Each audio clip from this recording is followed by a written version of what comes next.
And welcome. Welcome to Otros Mundos en este mundo. Other worlds in this world.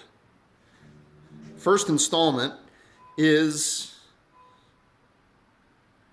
an extemporaneous explication of a recent work of mine, which I entitled The Dead Pines Where the Sun Always Shines.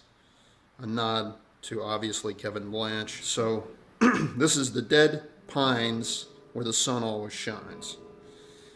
And when one wields the instant unconscious gestural brush with, as Thomas Ackerman says, full consciousness and in full conscience,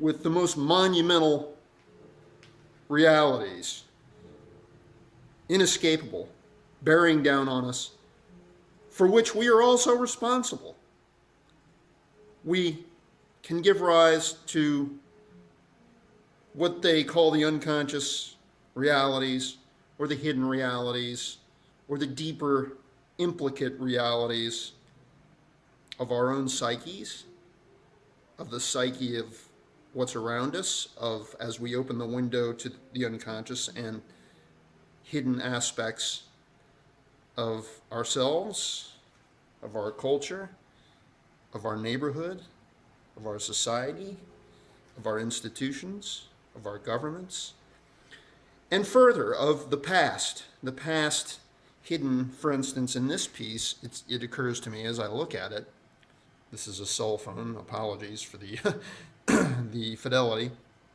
There is a blue patch trying to peek through here, almost invisible and not vivid. It's a nostalgic slice of blue that it occurs to me we can no more entertain. It's now being blotted out by all the noise and insanity and wars and nuclearism and our egoism and heavy duty narcissisms that are just blotting out beauty completely. I mean, we used to, look to the blue for Raphael, for Bouguereau, for any number of, N.C. Wyeth, I don't know, whoever you want.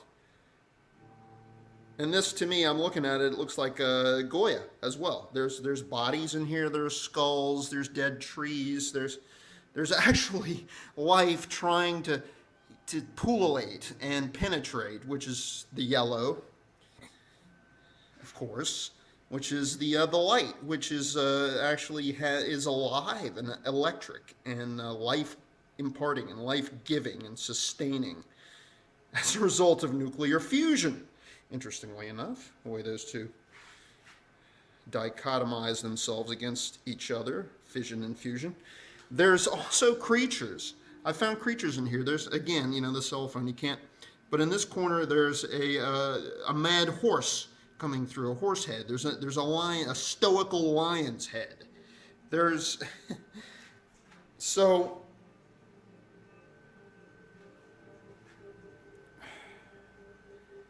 there's a lot more to say here. There's a lot more to see, but these are first impressions. And there's remnants of the past. There's historic. It's replete with eyes, with resonances, with meanings, with heads. You could probably find yourself in here. There's the ghosts of Hiroshima and Nagasaki, of Chernobyl, of the Marshall Islands, of the Ukraine, of the leakages now ongoing in the States that are underreported or not reported at all, or panty painted. The whip, any number of atrocious shit.